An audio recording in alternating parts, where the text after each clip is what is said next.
Hi, everyone. I'm Gail Simmons, and this is CookTracks.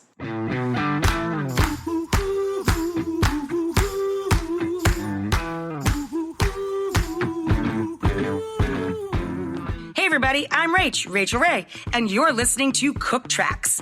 It's a brand new, super cool way to cook. Each episode will be right alongside you. Well, kinda, will be in your ear, taking you step by step through a dish or a meal in real time. We'll be adding a little pinch of tips, tricks, and fun stories to keep you guys entertained and up your cooking game. Needless to say, we've got your back in the kitchen. I mean it, guys. You literally don't have to worry about a thing. I'm going to keep you on track with my buddy Cappy. Think of him as our kind of play-by-play announcer for the cook-along. And since not all stoves are created equal, boy do I know that, if you guys get a little caught up, just hit pause. You don't have to read a recipe, and it isn't rocket science. This is not something you're supposed to take seriously. We want you guys to have fun. Follow along, and at the end of each episode, we'll have made a dish or a meal from start to finish together. Gather up your ingredients, pour yourself a drink or a cup of tea, and turn your volume up to 11. This is CookTracks. For this episode, we have one of my absolute favorite people, Gail Simmons. She's been on our daytime show a ton, and she's been in our magazine. She's just an all-around cool, down-to-earth, smart, talented woman. And as if I didn't have enough reason to love her, she's cooking a recipe from her book, Bringing It Home. I'm telling you, this is a must-read and a must-have for your kitchen. I love my copy, and I've used it a lot. She's cooking up the ultimate breakfast sandwich. Like, are you kidding me? I would eat this any hour of night or day. Let's talk prep work. You can keep on listening to this episode, but if you go to your episode notes on your device or cooktracks.com, you'll find the ingredients and equipment lists that you need to cook along with us. All right, Cappy's in the kitchen with Gail. Take it away, Cap. All right, thanks, Rach. We are here in Gail Simmons' kitchen at home, and her son is downstairs taking a nap. Yes, so let's hope he doesn't decide that he wants egg sandwiches. Right. So tell us what you're making, and then let's go through a roll call of ingredients of what you have laid out in front of you. Sure. I'm making my ultimate breakfast sandwich. I believe in breakfast sandwiches. I think they make the world better in the morning. Agreed. But I'm very particular about my egg sandwiches. And so I devised my absolute perfect ultimate breakfast sandwich for you. I'm sorry to digress, but how do you feel about like a New York City bodega egg sandwich? I feel good about it. Okay, good. But I think it's missing a really key element. Ooh, and we're going to learn what that is. Yes. Amazing. So roll call. Roll call of ingredients. It's going to sound like a lot for an egg sandwich compared to the bodega egg sandwich, but I think when you try it, you'll understand why. There's like purpose behind Yes. So all of the ingredients in front of me. Eggs, cheese. I use a sharp cheddar slice. There's an argument to be made for American cheese, but not in this sandwich. I like a sharper cheese. Mustard, Peppadew peppers, which are mildly piquant, sort of a spicy, sweet pepper from South Africa, actually. There's purpose behind that one, too. Mayo, pickles, kosher full sour dills. That's important. Yeah. Butter, hot sauce, tomatoes, lettuce, and rye bread. I love how this is all coming together. There's a lot of funky ingredients. It's exciting. So if you are missing one of these ingredients or you need to go grab one from the refrigerator, feel free to hit pause, come back and join us, and we're going to start rocking out this egg sandwich. Did I say salt and pepper? I just want to make sure that salt and pepper is like a given. Salt and pepper is a given and hopefully is on your counter in a little ramekin or cute jar or bowl or dish. Such like as this. Gail has. So why are you obsessed with this dish or an ingredient in this dish? Well, I'm obsessed with this egg sandwich in particular because I think it is the perfect balance of fatty cheese and egg with a great nutty bread. The rye bread really brings a dimension to it, layered with pickles, peppadews, and mustard, which add this acidic note and just bring the whole thing into balance. I think it's exactly the way an egg sandwich should be. All right, let's do this. So the first thing I like to do is cook the eggs, get them out of the way, set them aside. I'm actually gonna grab a plate to put them on. And I wanna do my eggs first because I wanna make sure that they're cooked to the proper doneness. And even though they'll cool a little bit, when they go back into the hot sandwich, it'll all work out and they'll be rewarmed. Got it. So I'm going to start by making my eggs. I'm going to fry them. You can do a scrambled egg if you feel so inclined. Putting on my gas. Hold on. Okay, we're good. So you have about like a 10-inch skillet. Yeah, this is a nonstick skillet. Nonstick skillet, got it. It makes it a little easier for the eggs. If you don't have a nonstick skillet that's this size, just use a little more butter. Yeah. Which is never a bad thing anyway. Not at all. So if you're making like one sandwich, let's say, you could probably get away with doing the eggs in an 8-inch or 10, but if you're doing more, obviously. You want a bigger skillet. I'm putting my stove on medium heat, even medium low if you have a really powerful stove. I might turn it up later, but to cook eggs, because eggs can cook so quickly and I don't want to burn them before the yolk is to the point where I want it, I don't want too high a heat. I think that's the big mistake people make a lot of the time, is cooking their eggs on too high a heat. I'm going to put a nice pat of butter in there. Yes. This is not a sandwich if you're on any sort of diet that restricts your yummy intake. Let's just call it. I'm all about the yummy intake. Because there are carbohydrates, there is fat, there are nightshades. Yeah. There are all the things that I deeply believe in the morning. I believe in them with you. I just also want to say that this isn't an egg sandwich that I eat every morning. It's sort of a special occasion sandwich, and that's what makes it even more delicious. So as that butter is melting, what are your thoughts on a late night egg sandwich? Oh, equally. Okay, good. Equally strong. I would eat this sandwich either before 9 a.m. or after midnight.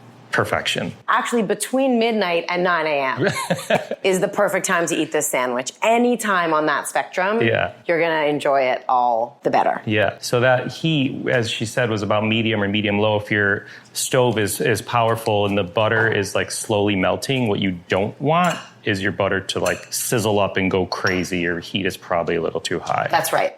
But you want the butter to start to sizzle, which it's starting to do now. You just don't want that butter to brown before you've put the eggs in there. I you see don't want to a burn. massive tip alert coming from you. So I can break my eggs right into my pan, but if you want to be a little more precise about it for the shape of the egg and to just make sure you don't get any shell or you're not dealing with a wonky egg situation, sometimes I like to break the egg into a little cup and then pour it into the pan.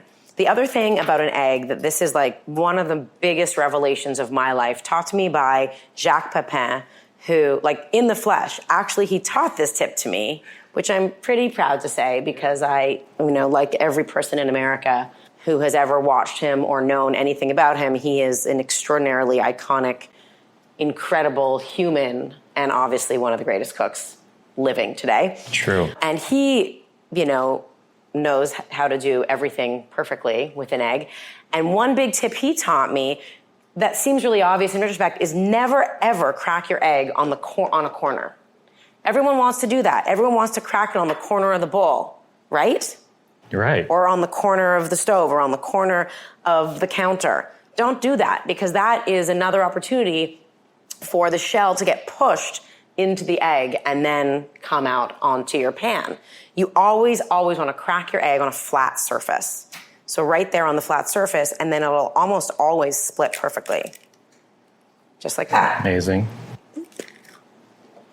And then you can pour it right out into your pan and it takes a really nice shape.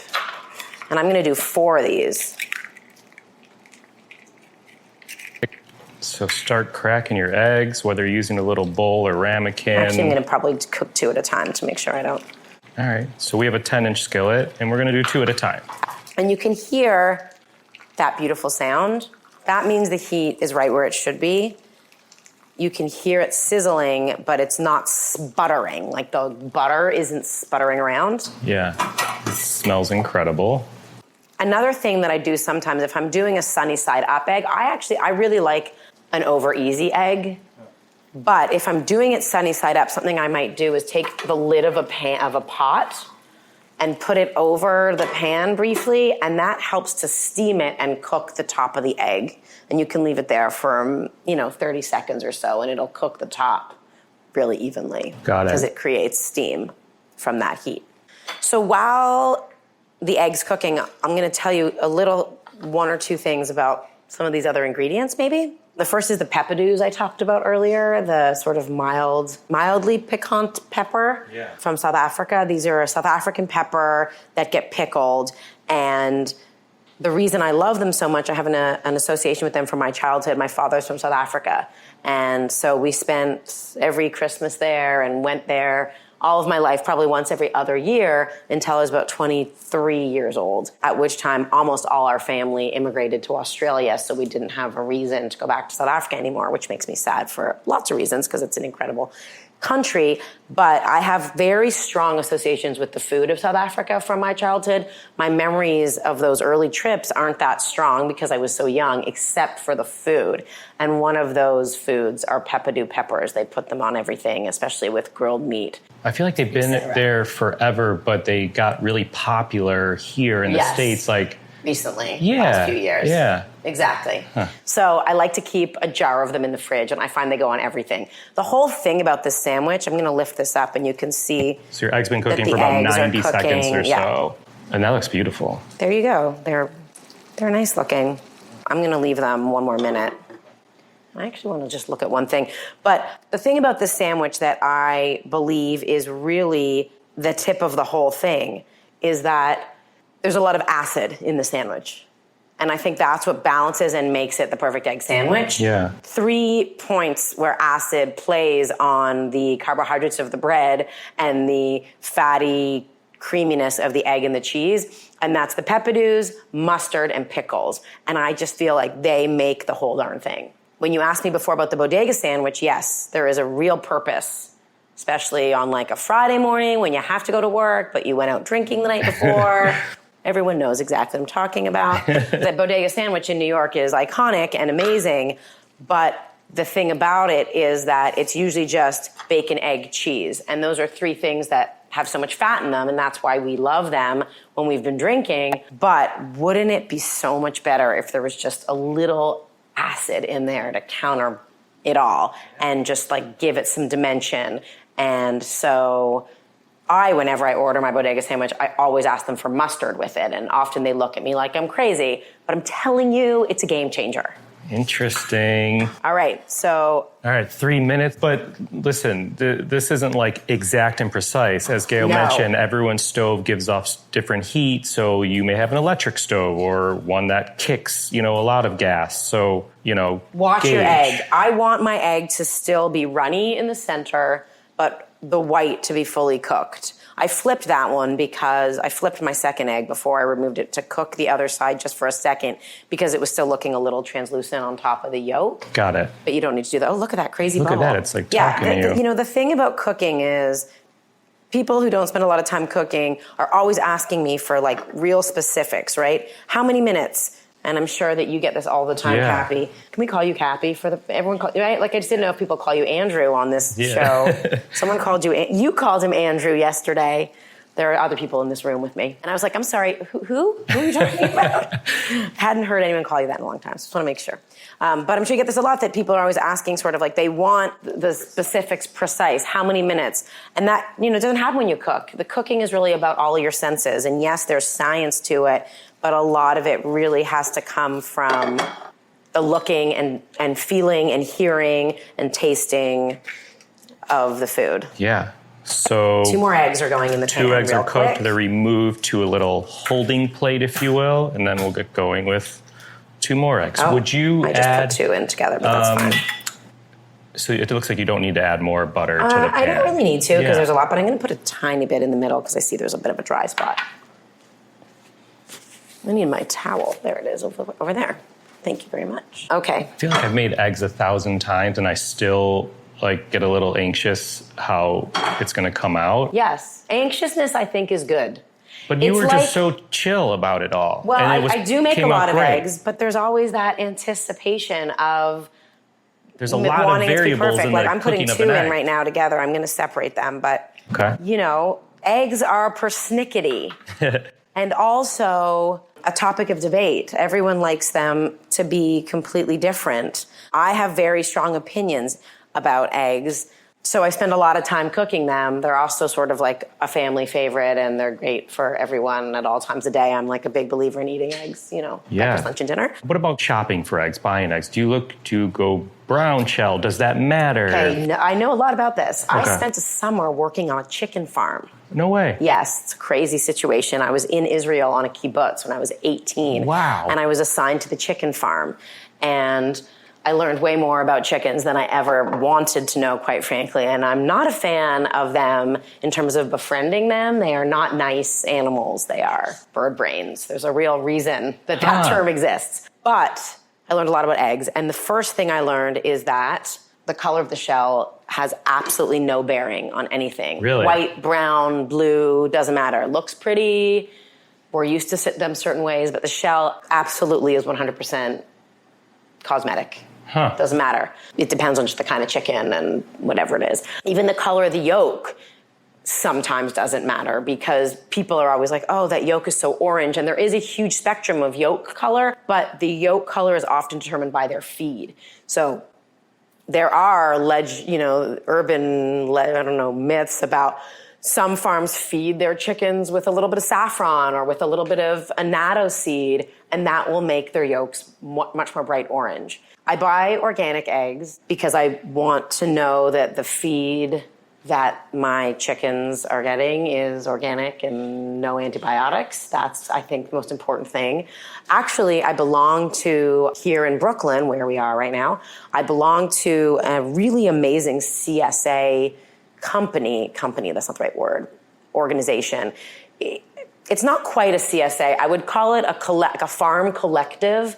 And the woman who owns the organization lives upstairs in my building, and we became really good friends. And she's an amazing woman.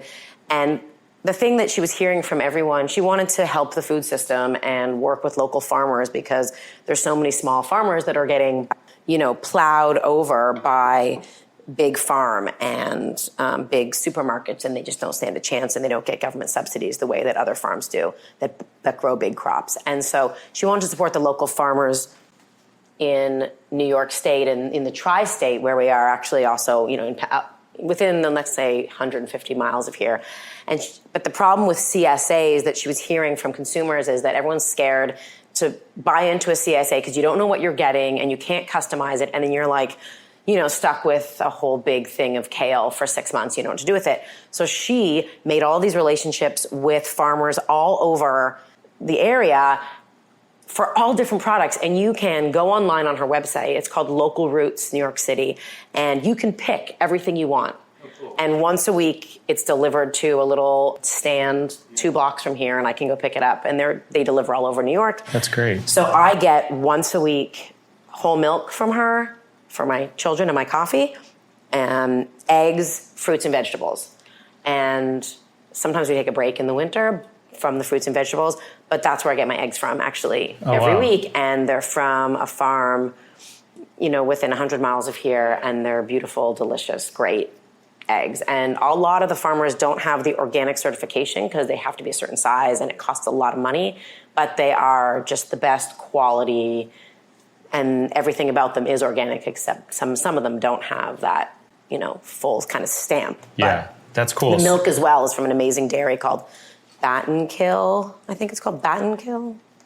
I don't know. Anyway, so if anyone doesn't know, CSA, which stands for Community Supported Agriculture, in tons of cities across the U.S. have them, and you could sign up to join one. And as Gail said, a lot of them, you pay for a basket of produce every week or every other week or once a month, whatever you sign up for, and you get this great quality box. And the good thing about this particular one is too, you can get meat, you can get honey, you can get bread. They do from a million different kinds of farmers, so you can really customize your grocery list to them and don't have to worry that you're not going to use it and that anything's going to go to waste. Cool. All right, eggs are cooked. About 4.5 minutes. Again, yours may be done, or you may need a few seconds. Over you're here. Looking, as Gail said, you're looking for the white to be cooked and none of the slimy looking stuff. Correct. And that yolk to still be nice and soft because there's a purpose for that.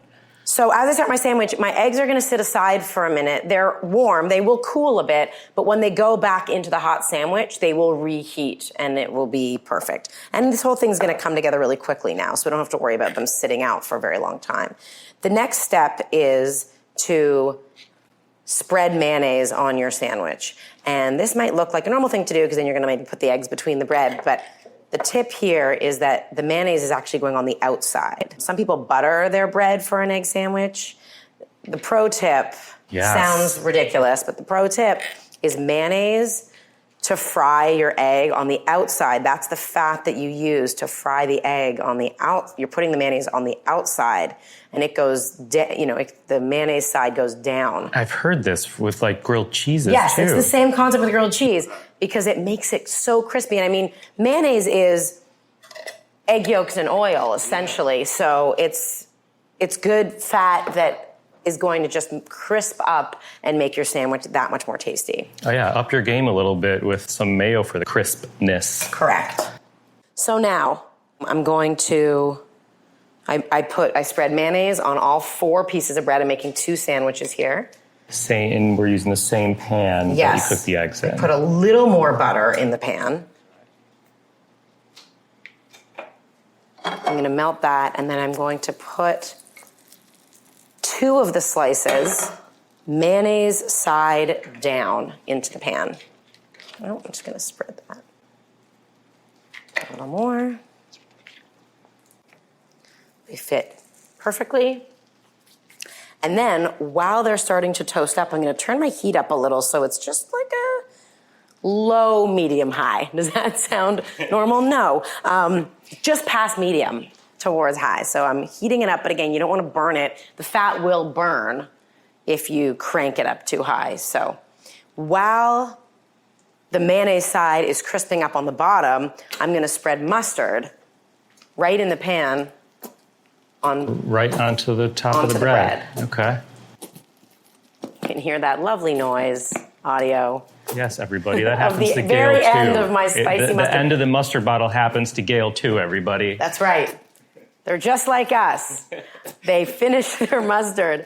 So mustard conversation quickly. You can really use any mustard that you like here. I'm using a spicy brown mustard, but if you have Dijon mustard, great.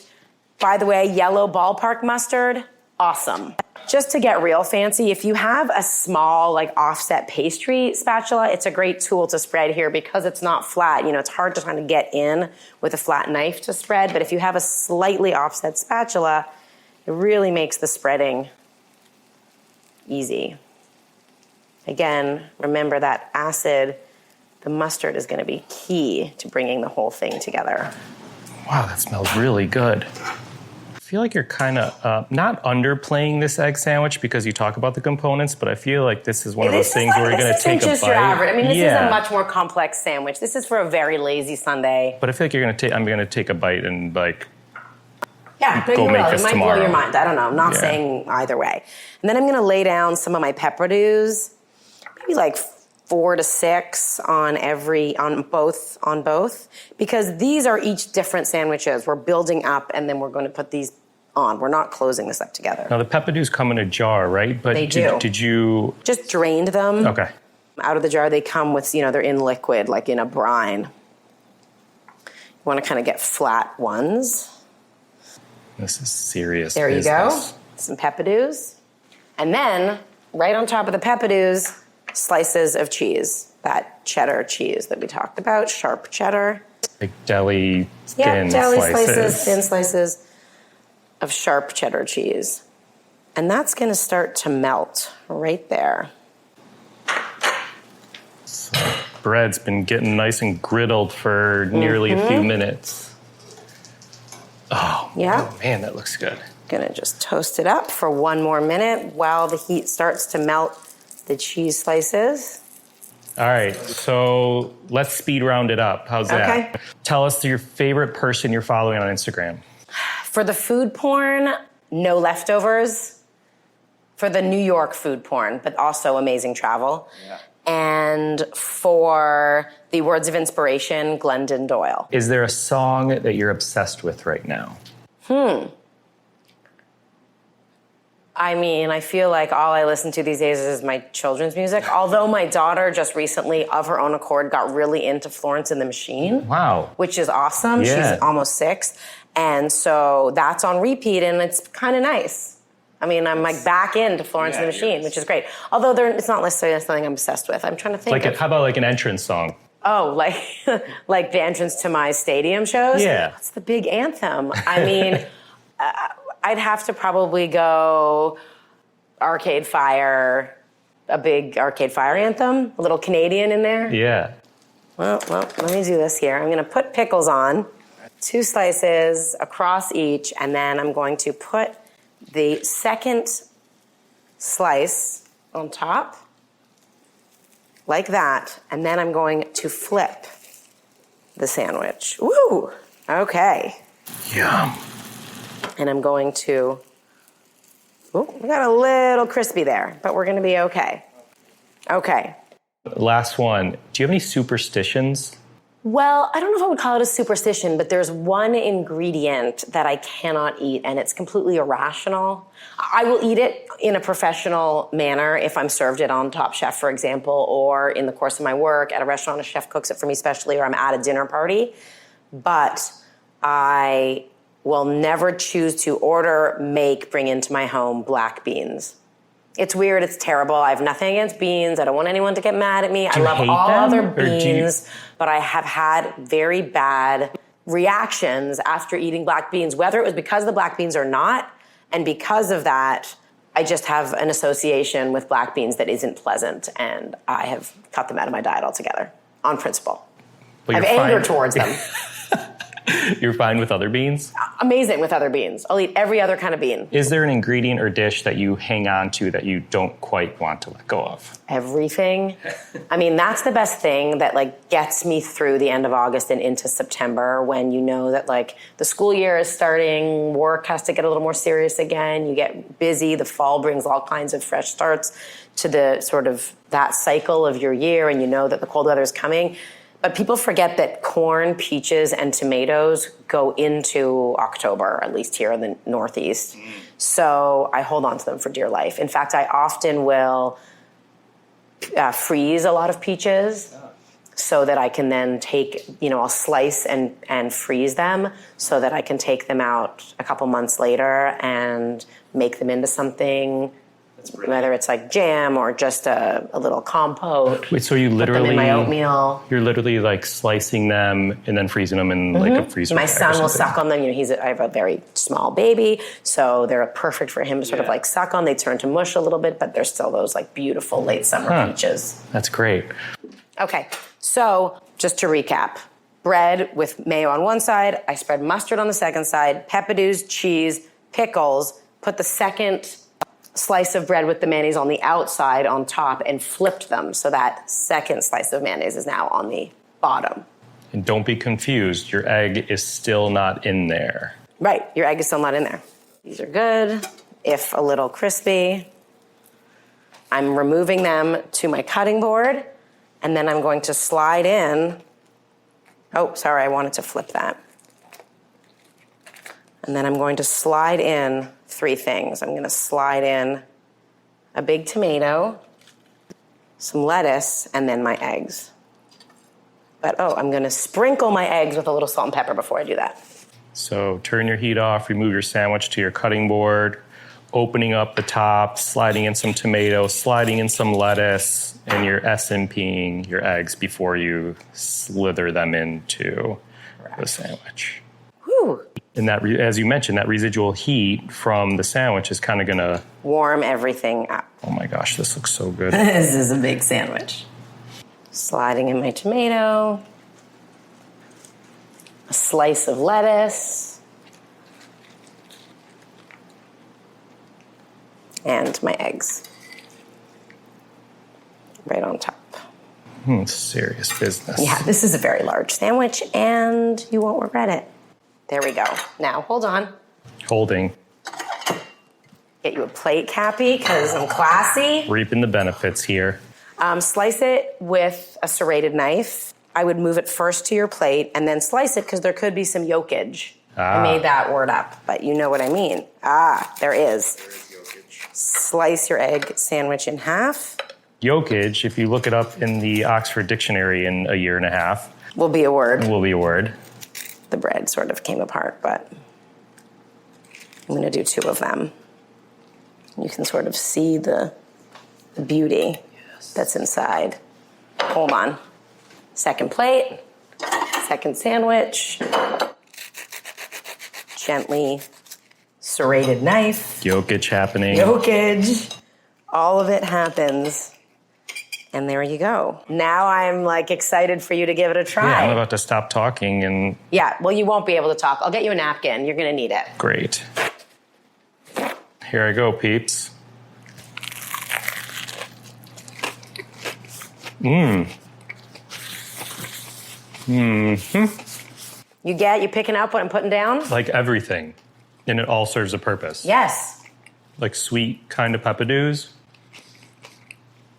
I don't need to go through every ingredient like, we do, but I see the layering. Egg, although there's and it all makes yolkage, sense. the egg actually, is cooked just enough that it doesn't just leak out everywhere and become a big fat mess. Thank you so much. We hope your egg sandwich came out as beautiful as this one. Hashtag CookTracks. If you're going to cook it, post it. We want to see it. And thank you again, Gail Simmons. Thank you. It was a pleasure. I like making breakfast for you, Kathy. Whether you just listened for fun or you cooked right along with us, we want to thank you. If you did cook a recipe, we want to see your food. Take a pic and tag it with hashtag CookTracks. You can find more info and keep up to date with us at CookTracks.com. CookTracks is cooked up by Cappy, Ian Cohen, and Charlie Dugiello, with editing from Joel Yeaton. Music has been composed by Jeffrey David Goldford. Special thanks to Red Summit Productions. Please rate, review, and or subscribe to this podcast on your listening site of choice. Thanks for listening to CookTracks. We got your back in the kitchen.